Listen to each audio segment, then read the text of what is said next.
Shalom semuanya.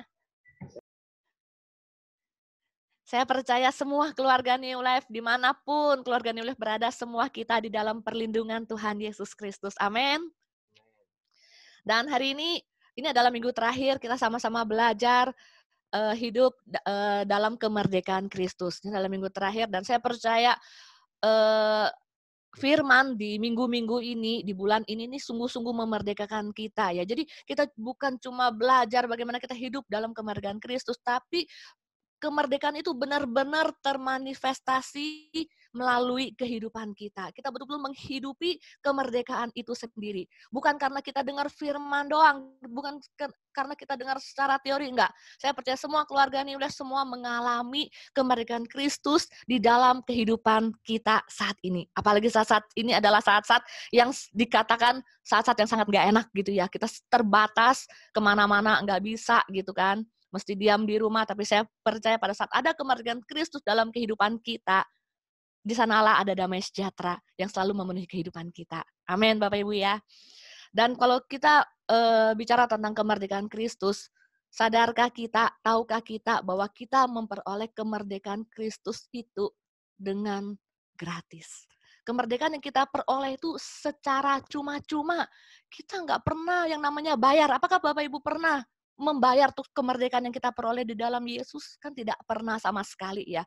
Kemerdekaan Kristus adalah anugerah bagi kita orang percaya. Jadi kemerdekaan Kristus adalah anugerah bagi setiap kita. Kita tidak pernah bayar, kita juga tidak ada berkorban sama sekali untuk memperoleh kemerdekaan itu dalam kehidupan kita. Kalau kita lihat ya, kemerdekaan Indonesia, pada saat Indonesia mau memproklamasikan kemerdekaannya, kita lihat di mana banyak para pahlawan, para pejuang, mereka berusaha sekuat tenaga, segala jiwa raga mereka korbankan untuk mencapai kemerdekaan Indonesia. Kita lihat kalau kita belajar di sejarah kan banyak tuh pelajaran sejarah pahlawan yang gugur dalam mencapai kemerdekaan Indonesia. Ada harga yang dibayar nih. Kita lihat, kalau sekarang kita hidup enak nih di negara Indonesia, negara yang merdeka, itu karena ada pahlawan-pahlawan yang sudah mengorbankan diri mereka, mengorbankan darah mereka untuk mencapai kemerdekaan itu. Tetapi bagaimana dengan kemerdekaan dalam Kristus? Kita tidak ada andil sedikit pun untuk mencapai kemerdekaan Kristus. Gak ada andil sama sekali karena itu murni adalah anugerah Tuhan bagi setiap kita. Jadi kalau ngomong tentang kemerdekaan Kristus, kita tidak ada andil sama sekali. Itu murni adalah anugerah Tuhan. Terus pertanyaannya, siapa dong yang bayar kemerdekaan itu? Siapa dong yang dikorbankan untuk kita mencapai kemerdekaan itu? Yang membayar adalah Yesus sendiri. Yang berkorban adalah Yesus sendiri. Kalau kemerdekaan Indonesia yang berkorban adalah para pahlawan, yang berkorban adalah para pejuang, sehingga kita bisa hidup enak saat ini menikmati kemerdekaan Indonesia. Tetapi kalau kemerdekaan Kristus, yang berkorban adalah Tuhan Yesus sendiri. Dia yang mengorbankan tubuhnya, dia yang mengorbankan dirinya, dan dia darahnya tercurah di atas kayu salib demi kemerdekaan yang dia mau berikan buat Bapak, Ibu, Saudara, dan saya. Itu adalah anugerah buat kita. Kalau kita disuruh bayar, kita nggak akan mampu. Sehingga itulah kemerdekaan Kristus dikatakan adalah anugerah Tuhan bagi setiap kehidupan kita. Nah, yang menjadi permasalahannya, kenapa sih ada orang-orang Kristen, mereka belum menikmati, mereka belum betul-betul menyadari bahwa mereka sudah hidup dalam kemerdekaan Kristus. Mereka masih belum hidup dalam kemerdekaan Kristus sampai saat ini. Padahal kita tahu kebenaran firman Tuhan bahwa sekarang itu tidak ada penghukuman lagi bagi kita. Kita benar-benar hidup dalam kemerdekaan Kristus. Coba kita baca deh di Roma 8 ayat 1. Coba kita baca di Roma 8 ayat 1 dikatakan, demikianlah sekarang tidak ada penghukuman bagi mereka yang ada di dalam Kristus Yesus. Dengan kemerdekaan Kristus, tidak ada lagi penghukuman bagi kita yang ada di dalam Kristus. Itu adalah kabar baik bagi kita. Tidak ada lagi penghukuman. Terus kita lagi baca di Roma 6 ayat 6. Roma 6 ayat 6 dikatakan, karena kita tahu bahwa manusia lama kita telah turut disalibkan supaya tubuh dosa kita hilang kuasanya. agar jangan kita menghambakan diri lagi kepada dosa. Jadi tubuh kita ini sudah hilang kuasanya, kita sudah mati bagi dosa hanya karena Kristus yang sudah mati di kayu salib. Jadi yang lama sudah berlalu dan yang baru, kehidupan kita yang baru di dalam Kristus itulah yang kita hidupi saat ini. Terus kita baca lagi ya, di Roma 6 ayat 11 dikatakan, di Roma 6 ayat 11 dikatakan, demikianlah hendaknya kamu memandangnya bahwa kamu telah mati bagi dosa. Tahukah Bapak Ibu bahwa kita telah mati bagi dosa. Terus tetapi kamu hidup bagi Allah dalam Kristus Yesus. Itulah kebenaran firman Tuhan bahwa pada saat kita menerima Yesus sebagai Tuhan dan Juru Selamat, itulah saatnya kita mengalami kemerdekaan sejati di dalam Tuhan Yesus Kristus. Itulah anugerah bagi kita. Tapi sebagian dari orang Kristen mereka belum menyadari nih, mereka belum ngeh nih kalau mereka sungguh-sungguh sudah dimerdekakan di dalam Kristus. Kenapa sih banyak orang belum hidup merdeka di dalam Kristus? Yang pertama adalah mereka tuh tidak sadar bahwa mereka sudah menjadi orang yang merdeka dari dosa. Jadi kenapa orang nggak merdeka? Karena mereka nggak menyadari bahwa mereka sudah menjadi orang merdeka pada saat mereka percaya pada Tuhan Yesus Kristus. Mereka terus berjuang untuk apa? Untuk merdeka dari dosa. Sekarang menjadi pertanyaan saya, pada saat kita berjuang dengan kemampuan kita, dengan daya upaya kita untuk kita bisa lepas dari dosa, sampai kapan? Nggak akan pernah. Karena kemampuan kita sangat-sangat terbatas. Dan yang ada kecenderungan daging kita kadang-kadang masih bisa melakukan dosa. Jadi pada saat kita berjuang, pada akhirnya segala sesuatu yang pengen kita capai dan kita nggak mencapainya, ujung-ujungnya kita menjadi stres dan kita menjadi putus asa. Atau banyak orang, mereka masih apa? Mereka masih melakukan hukum Taurat. Mereka masih berusaha hidup kudus untuk memperoleh perkenanan Tuhan. Jadi banyak orang, gimana caranya aku harus kudus nih, biar Tuhan berkenan kepada saya. Nah, kalau kita ngomong tentang hukum Taurat semua berfokus pada perbuatan. Kalau kita fokus pada perbuatan kita, sampai kapan? Karena kecenderungan kita untuk bisa melakukan dosa seperti itu. Karena kita masih hidup dalam daging. Jadi, kalau kita masih hidup di bawah hukum Taurat, sampai kapanpun kita nggak akan bisa gitu loh. Bebas untuk kita mau hidup merdeka, memperoleh damai sejahtera, nggak akan bisa. Dengan usaha kita sendiri, nggak. Jadi Bapak Ibu Saudara, sadarilah bahwa kita sudah dimerdekakan di dalam Kristus. Jadi tidak lagi kita di bawah hukum Taurat yang mengharuskan kita hidup kudus untuk dapat perkenanan Tuhan, yang mengharuskan kita ibadah untuk apa? Untuk biar diberkati seperti itu. Kan banyak, memberikan persembahan biar kita diberkati, memberikan perpuluhan biar kita diberkati. Kan nggak seperti itu kehidupan kita. Tetapi kita tahu bahwa kita hidup merdeka di dalam Kristus. Itu yang pertama ya. Jadi kenapa orang tidak hidup merdeka? Karena mereka tidak sadar bahwa mereka sudah menjadi orang yang merdeka atas dosa. Yang kedua adalah kita termakan oleh tipu muslihat iblis. Tipu muslihat iblis berbicara tentang ajaran-ajaran yang salah, filsafat-filsafat yang palsu. Yuk coba kita baca di Kolose 2 ayat 8. Di Kolose 2 ayat 8 dikatakan, kamu juga sekalipun dahulu mati oleh pelanggaranmu, Kolose 2 ayat 8. Hati-hatilah supaya jangan ada yang menawan kamu dengan filsafatnya yang kosong dan palsu menurut ajaran turun-temurun dan roh-roh dunia, tetapi tidak menurut Kristus.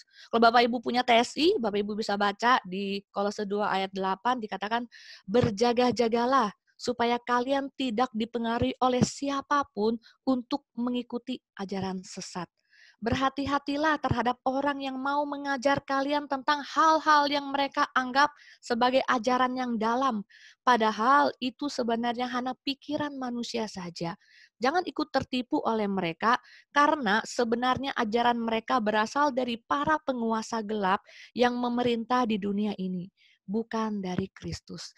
Jadi kenapa orang nggak hidup merdeka? Karena mereka termakan oleh tipu muslihat iblis. Banyak ajaran-ajaran salah yang mereka anggap kebenaran. Banyak filsafat palsu yang mereka masih anggap sebagai kebenaran. Contohnya, eee, banyak kan ajaran-ajaran yang mengatakan kalau kita kaya, baru hidup kita berguna. Kalau kita kaya, baru hidup kita, eee, dihargain orang. Itu adalah ajaran-ajaran yang tidak sesuai dengan kebenaran firman Tuhan. Sehingga apa? Banyak orang mencari kekayaan. Mereka mencari bagaimana caranya mereka berupaya untuk sukses, biar mereka dianggap sebagai orang, biar mereka tuh dihargai. Itulah ajaran-ajaran yang tidak sesuai dengan kebenaran firman Kristus.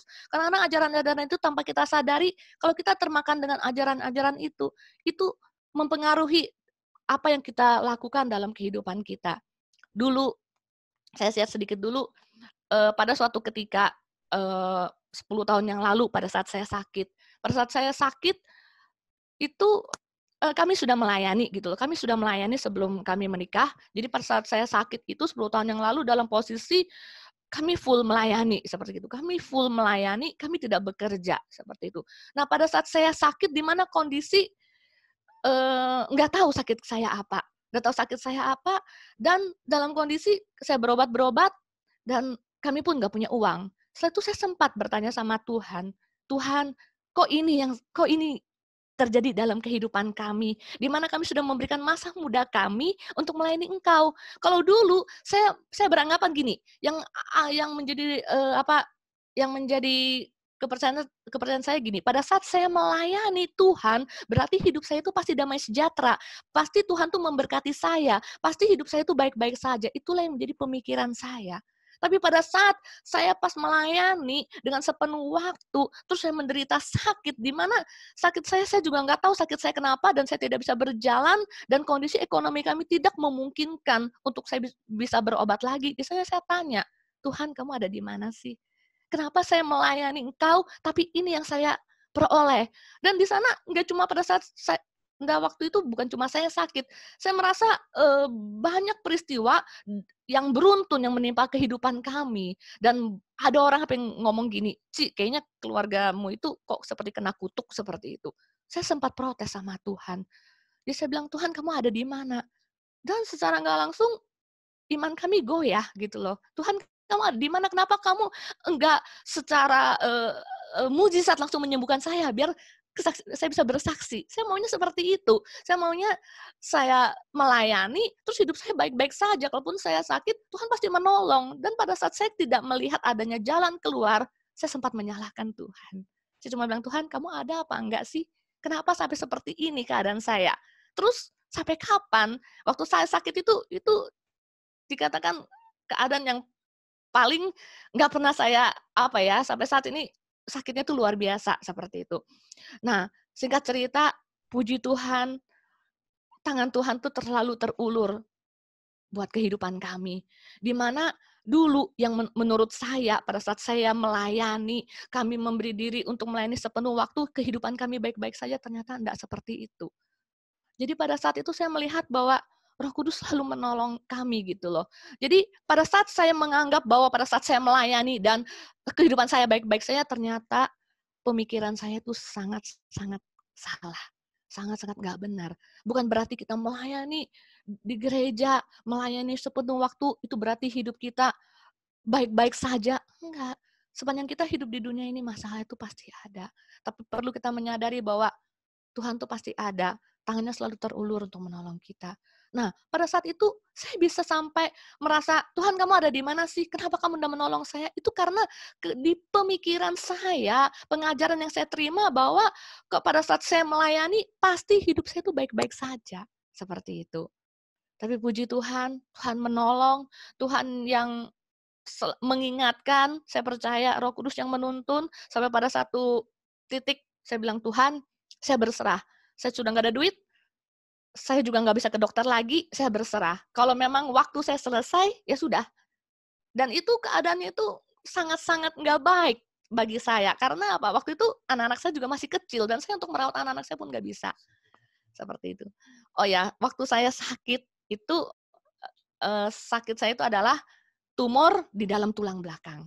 Jadi ada tumor yang tumbuh di dalam tulang belakang, di mana saya nggak bisa jalan. Saya harus pakai kursi roda, seperti itu. Dan tubuh saya dari perut ke bawah itu mati rasa. Jadi dipegang itu sudah nggak ada rasa. Dan maaf kalau mau ke belakang itu harus langsung gitu loh. Kalau enggak, kotoran, cairan itu bisa langsung keluar tanpa bisa saya kendalikan. Jadi saraf pengendali saya sudah hilang sama sekali, sudah tidak berfungsi sama sekali. Itu sampai terakhir, puji Tuhan dengan pertolongan Tuhan, dengan Tuhan memakai orang-orang di sekitar kami yang kami juga nggak ngerti siapa mereka, dengan jelas seperti itu. Kami cuma tahu beberapa, sampai saya bisa dioperasi di Singapura dan saya tahu itu adalah karya Tuhan dalam kehidupan kami, seperti itu. Jadi pada saat itu kadang-kadang dengan apa ya, dengan ajaran-ajaran yang kita terima, ajaran-ajaran yang nggak benar itu kadang sangat mempengaruhi kehidupan kita secara nggak langsung. Pada saat itu saya gitu loh. Saya cuma merasa mestinya hidup saya baik-baik saja, kok yang saya alami sakit penyakit, seperti itu. Jadi Bapak Ibu Saudara, kenapa sih kita tidak bisa merdeka? Yang pertama adalah orang nggak sadar bahwa dia sudah menjadi orang merdeka. Yang kedua, karena ada tipu muslihat iblis yang memenuhi kehidupan kita. Dunia menawarkan berbagai keinginannya. Kalau kita fokus pada keinginan dunia, contoh, mamanya kita lihat orang nih, seseorang punya handphone yang baru gitu ya. Kita juga pengen. Kalau kita nggak pernah lihat dan kita nggak pernah lihat, kita nggak akan ada keinginan. Semua berasal dari keinginan. Kan ngelihat awalnya cuma simpel aja, pengen punya handphone yang keren banget, keluaran terbaru. Tapi kan umpamanya kita keuangan kita terbatas, yang akhirnya yang kita lakukan, kita berusaha nih bagaimana caranya untuk memenuhi keinginan kita, seperti itu. Jadi kita sehingga kalau pada saat kita selalu berusaha untuk memenuhi keinginan kita, di mana itu bukan hal yang esensi, akhirnya apa? Kita hidupnya itu apakah bisa kita mengucap syukur? Nggak bisa. Kita hidupnya mengeluh, "Tuhan, kok aku nggak ada? Kok saya nggak punya handphone seperti dia ya? Kok saya nggak punya kayak gini?" Kita selalu bersungut-sungut dengan Tuhan. Kita nggak bisa melihat bahwa Tuhan itu begitu baik dalam kehidupan kita. Jadi 3 hal ya kenapa orang-orang itu tidak hidup dalam kemerdekaan Kristus. Yang pertama adalah mereka tidak sadar bahwa mereka itu sudah menjadi orang-orang yang merdeka. Yang kedua adalah tipu muslihat iblis, ajaran-ajaran yang salah, filsafat yang palsu yang menawan orang-orang Kristen sehingga apa? Fokus mereka tuh beralih gitu. Yang ketiga adalah fokus pada keinginan-keinginan duniawi, keinginan daging, keinginan mata dan keangkuhan hidup. Seperti itu ya. 3 hal yang membuat orang tidak merdeka. Terus, bagaimana sih caranya biar kemerdekaan Kristus yang sudah kita terima betul-betul termanifestasi dalam kehidupan kita. Kita betul-betul bisa menghidupi kemerdekaan Kristus yang sudah kita terima dengan cuma-cuma. Yang pertama, kita lihat di Roma 8 ayat 2.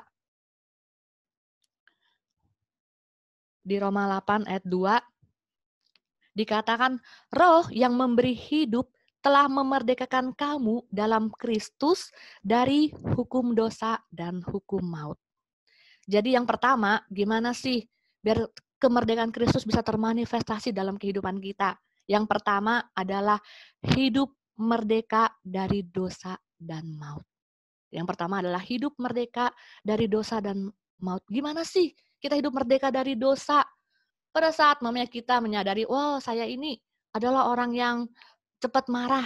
Tapi pada saat kita mengalami kemerdekaan Kristus, Roh Kudus ada dalam kehidupan kita ngomong dong dengan diri kita, "Saya percaya bahwa saya sudah merdeka di dalam Kristus. Saya adalah orang-orang yang sabar." Seperti itu, perkataan iman gitu. Kita adalah orang-orang yang sabar. Saya sudah merdeka dalam Kristus. Seperti itu. Untuk kita bisa hidup merdeka dari dosa. Atau maunya kita masih menjadi orang-orang yang kurang mengucap syukur nih. Apa-apa kita sudah mengeluh, apa-apa kita mengeluh. Kita mengeluh kan itu dosa kan? Kita nggak mengucap syukur. Kita ngomong dengan diri kita, terima kasih, saya adalah orang yang bisa mengucap syukur atas semua kebaikan yang sudah Tuhan berikan dalam hidup kita. Perkatakan perkataan iman di dalam nama Tuhan Yesus Kristus yang membuat kita merdeka. Terus merdeka dari dosa dan dari maut.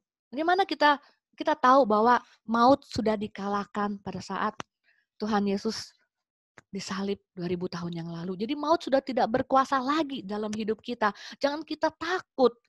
oleh maut itu. Maut itu sudah nggak bisa lagi dia berkuasa dalam kehidupan kita. Jadi kalau mami dalam kondisi ini mungkin ada orang-orang di luar sana mereka takut apa? Takut mati ya kan dengan virus yang ada. Saya percaya bahwa maut tidak berkuasa lagi dalam kehidupan orang-orang percaya. Kalau memang kita hidup sampai saat ini karena Tuhan mau kita hidup.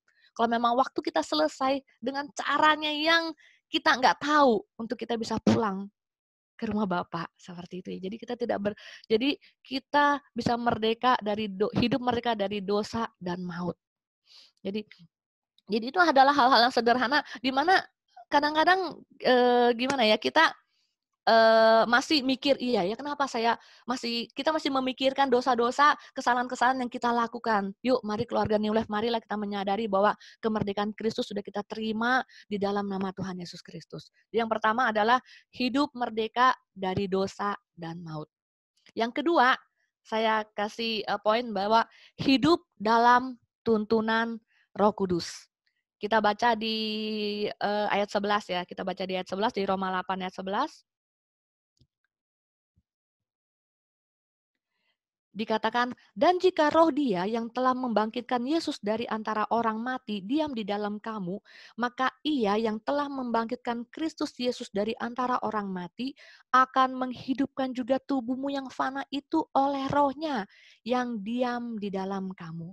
Terus kita lihat ya, kan ada tanda ininya ya, ada tanda bintangnya. Kita lihat tanda bintangnya itu, kita baca sama-sama. Di 1 Korintus 3 ayat 16 dikatakan, tidak tahukah kamu bahwa kamu adalah bait Allah dan bahwa roh Allah diam di dalam kamu? Jadi yang kedua adalah hidup dengan tuntunan Roh Kudus. Yang pertama adalah hidup mereka dari dosa dan maut. Yang kedua, hidup dengan tuntunan Roh Kudus. Seringkali pada saat keinginan kita dengan keinginan roh itu tidak berbeda. Kan kadang-kadang kita jadinya galau ya. Kita pinginnya A, tapi tuntunan roh maunya B. Itu pernah saya alami pada saat kami mau ke Batam seperti itu. Sebelumnya kami tinggal di Surabaya dan ada suatu kali saya ingat pada saat saya sebelum saya melahirkan anak kami yang pertama, di mana suami saya bilang gini, yuk kita ke Batam. Tuhan manggil saya untuk melayani di Batam. Saya dengan cepat, dengan jelas saya berkata tidak. Saya sudah merasa saya sudah hidup enak di Surabaya. Ngapain sih susah-susah saya mau ke Batam? Saya galau, saya bingung, saya sedih, saya juga mau marah. Karena apa? Ngapain sih dalam pikiran saya ngapain sih ke Batam? Susah gitu loh. Di Surabaya sudah enak. Cuma hitungannya di Surabaya kami cuma tinggal menyambung hidup gitu, menyambung hidup membesarkan anak-anak. Itu doang dan melayani.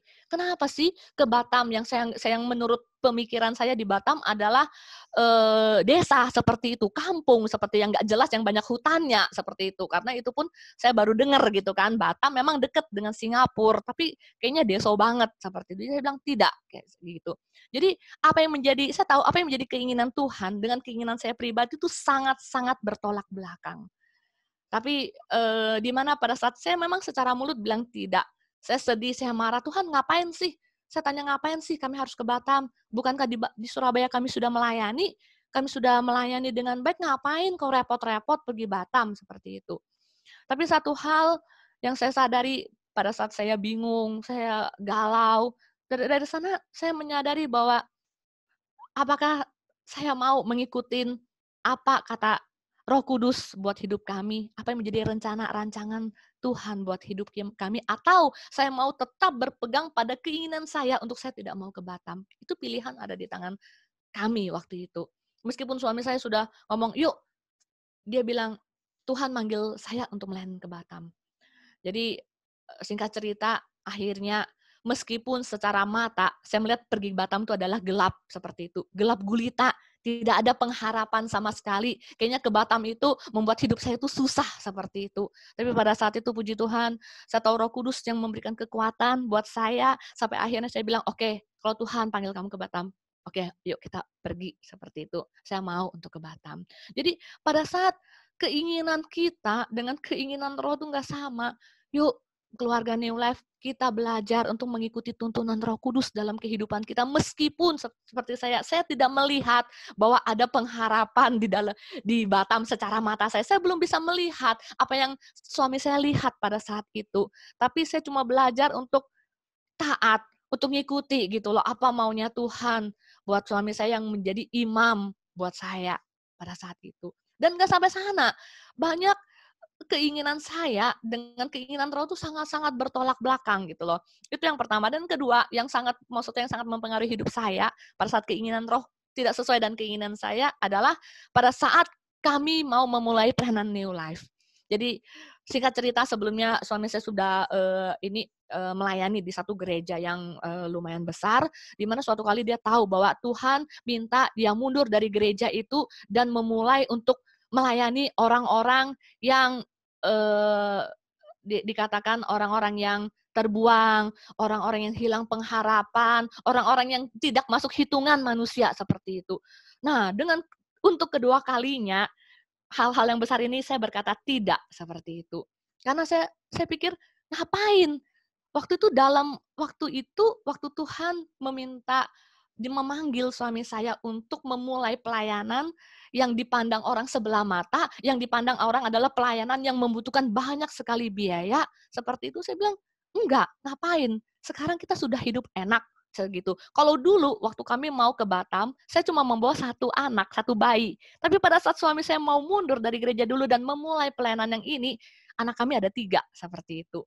Terus nggak mungkin kan anak saya kasih makan rumput seperti itu. Anak saya kan butuh makan. Anak-anak tuh tidak bisa diajak puasa ya kan. Mungkin Bapak Ibu yang punya anak-anak tuh dia nggak mau tahu kita punya duit apa enggak. Yang penting jam makan mereka kudu makan seperti itu. Sekolah mereka maunya belajar. Mereka nggak pernah pusing dengan gimana nih orang tuanya untuk menyediakan makanan di meja seperti itu. Jadi pada saat itu dengan tegas saya bilang tidak. Tapi itulah untuk kedua kali hal-hal yang terbesar yang sangat mengganggu saya gitu, yang membuat saya itu betul-betul gelisah, bingung gitu pada saat suami saya mau mundur gitu loh, mau mundur dari gereja yang lama dan memulai pelayanan New Life. Itu menurut pergumulan yang berat bagi saya. Pada saat itu saya bilang sama dia, "Ngapain sih?" gitu loh, "susah-susah," kayak gitu kan. "Sudah enak melayani, sudah enak hidup di Batam, kok susah-susah lagi meninggalkan, pelayanan terus memulai yang baru sesuai dengan apa yang Tuhan mau. Eee, kayaknya kurang kerjaan," kayak gitu ya, kurang kerjaan menurut saya. Kayaknya dalam bahasa saya, "Kok cari masalah?" Kayak seperti itu.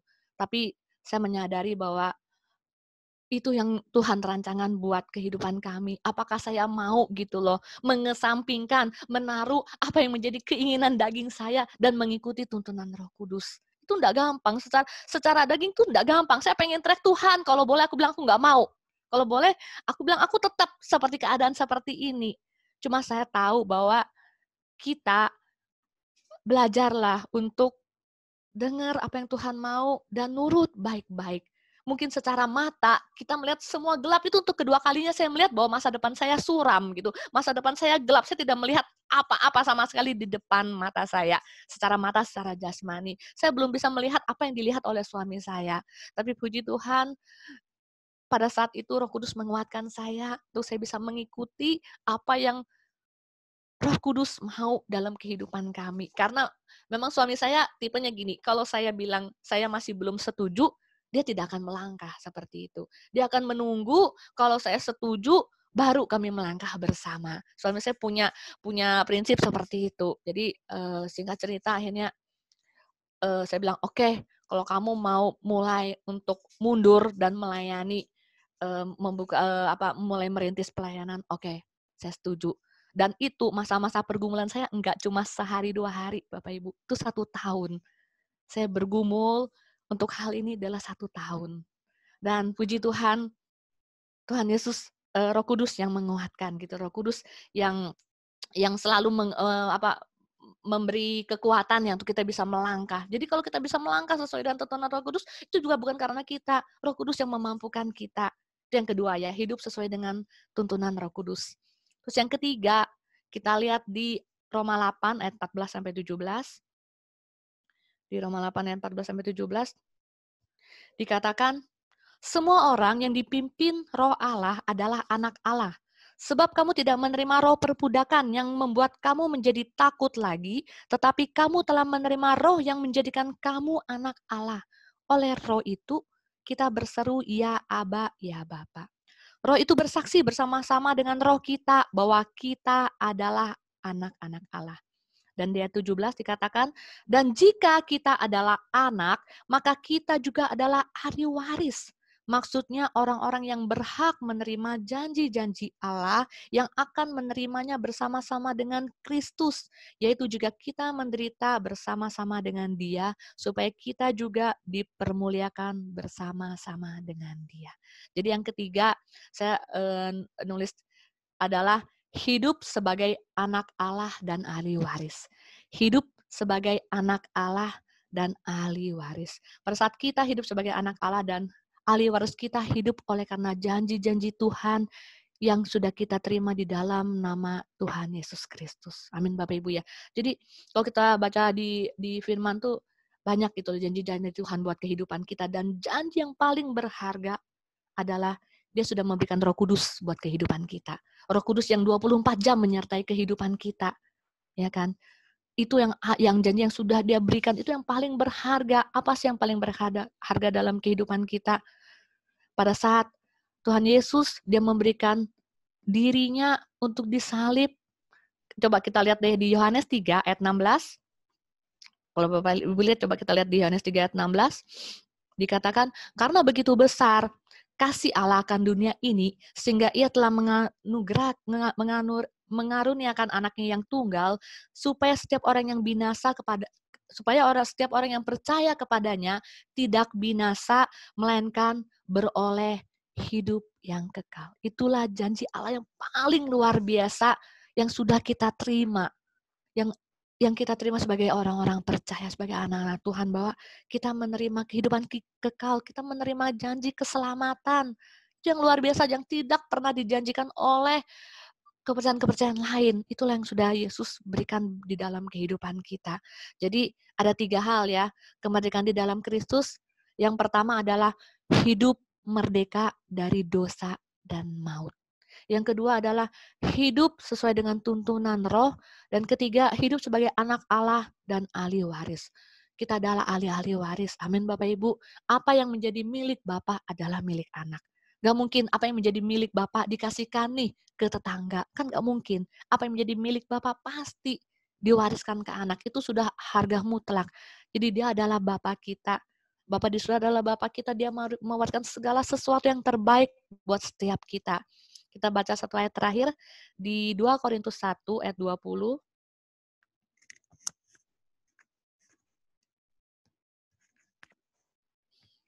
Dikatakan, sebab Kristus adalah ya bagi semua janji Allah, itulah sebabnya oleh Dia kita mengatakan amin untuk memuliakan Allah. Jadi Kristus adalah ya bagi semua janji Allah buat kehidupan kita. Jadi kita hidup bukan apa, hanya karena janji-janji Allah yang terbaik yang ada dalam kehidupan kita. Saya percaya sebanyak janji Allah yang sudah termanifestasi dalam hidup kita. Dengan keterbatasan kita, dengan ketidakmampuan kita, coba Bapak Ibu sadari bahwa sampai saat ini kita bisa berkumpul, kita bisa beribadah, kita bisa ketemu meskipun dengan media Zoom. Itulah anugerah Tuhan. Kita diberi kesehatan untuk kita bisa memuji dan menyembah Tuhan. Itu pun adalah anugerah Tuhan. Mari, yuk kita mengisi kemerdekaan di dalam Kristus itu dengan hidup benar. Yuk kita hidup menjadi orang-orang yang merdeka. Seperti itu. Amin Bapak Ibu. Saya percaya semua keluarga New Life merupakan orang-orang yang merdeka di dalam Kristus Yesus. Tuhan Yesus memberkati.